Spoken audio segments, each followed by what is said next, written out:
Back Shannon Walker. She's someone we visited a number of times with. Northwest Battle Buddies. Shannon, how are you? I'm doing great. How are you today? I'm great. There's some serious health issues with some of our vets, and some have been discharged for misconduct. Can you please brief me on this? Yeah, what the studies show is that, men and women who,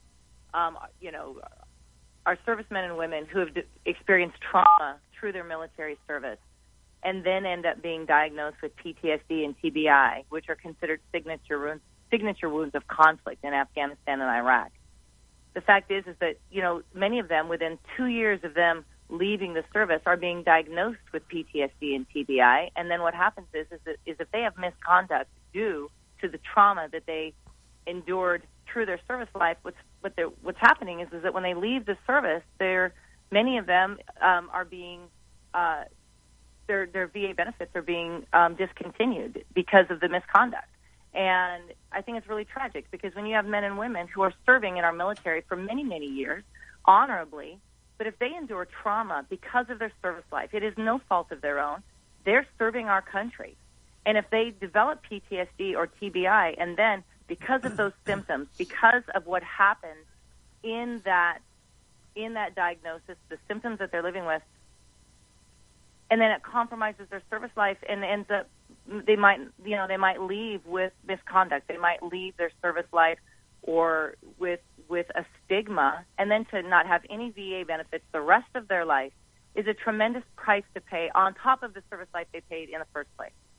And I think that we and our government, the military, has to understand and make, and not excuses, but they need to preserve and put in a system where they can see that the service life was good, and if they're experiencing trauma and having symptoms and having misconduct due to what they endured through their service life, then we have to take care of them. We have to make conditions to where they are taken care of anyway, and that they are understood and they are supported and not left alone. I mean, because the men and women that we serve here in Northwest Battle Buddies, we provide service dogs to combat veterans who have PTSD and TBI, and many of them feel like they've been forgotten.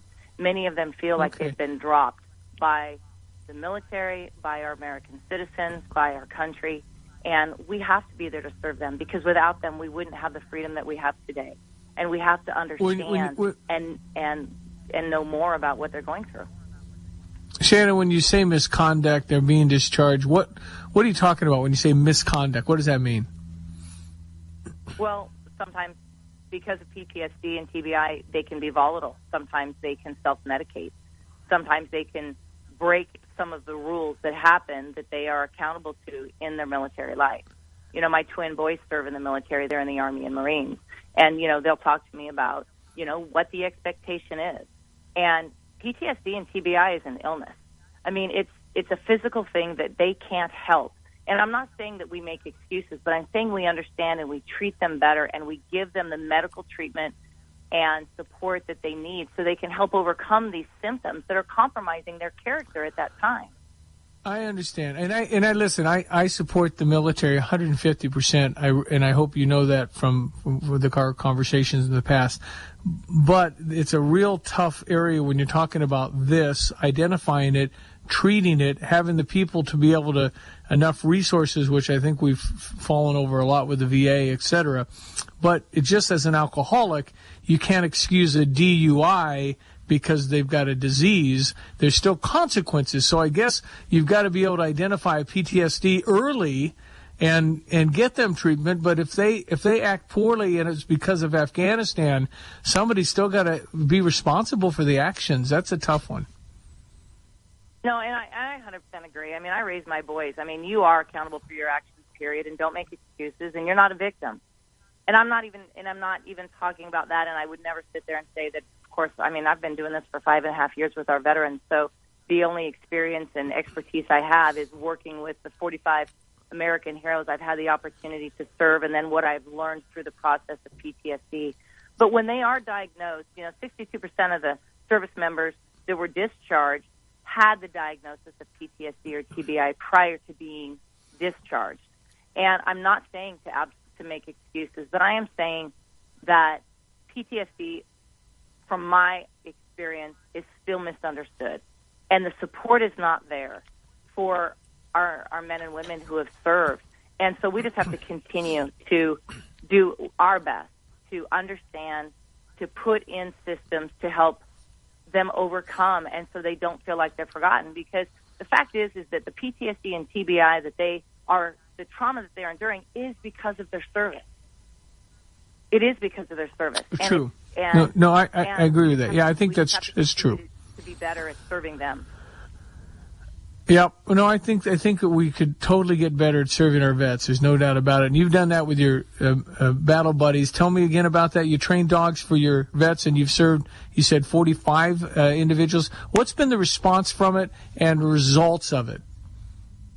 Oh man, it's the results is life changing. The response is amazing. You know, we have veterans. We have quite a waiting list, but we have served 45 of our American heroes in the last 5.5 years. I'm working with a group of 7 right now. They'll go through 6 weeks of training with me, and then they will receive their service dog at the end. And those dogs have gone through 7 months to a year of training prior to even meeting the veterans before this 6 weeks. But I will tell you, on a daily basis, when I work with these men and women, I see them overcome fears and anxieties, and I see them find the courage within themselves to go forward into places they don't want to go, doing things they don't want to do, engaging the public, learning how to interact with the public, learning how to rely on their service dogs to support them so they can have the hope to move forward into a future of freedom and independence that they didn't have prior to receiving the service dog. And it's so amazing to watch them overcome daily fears and the emotion that they and the pride that they have to this new life of freedom and independence, instead of being isolated and instead of, staying locked up in their mind. They're moving forward with tremendous courage because they want to have hope for a new future. And it's amazing to be able to work with them and see the difference, especially our veterans who've had our dogs for now 2 or 3 years. Their lives look completely different since they received their service dog moving forward than it did prior to getting their service dog. And it's such an honor to serve them, and we can never do enough for our men and women who served us. Great job, Shannon. You have great passion. How do people find out about Northwest Battle Buddies? If they go to northwestbattlebuddies.org, we are completely privately funded. Our dogs cost about $25,000, but they are 100% free to our American heroes. Oh, great stuff, Shannon. God bless you this Memorial Day weekend. Thank you for your service. Your twin son's awesome.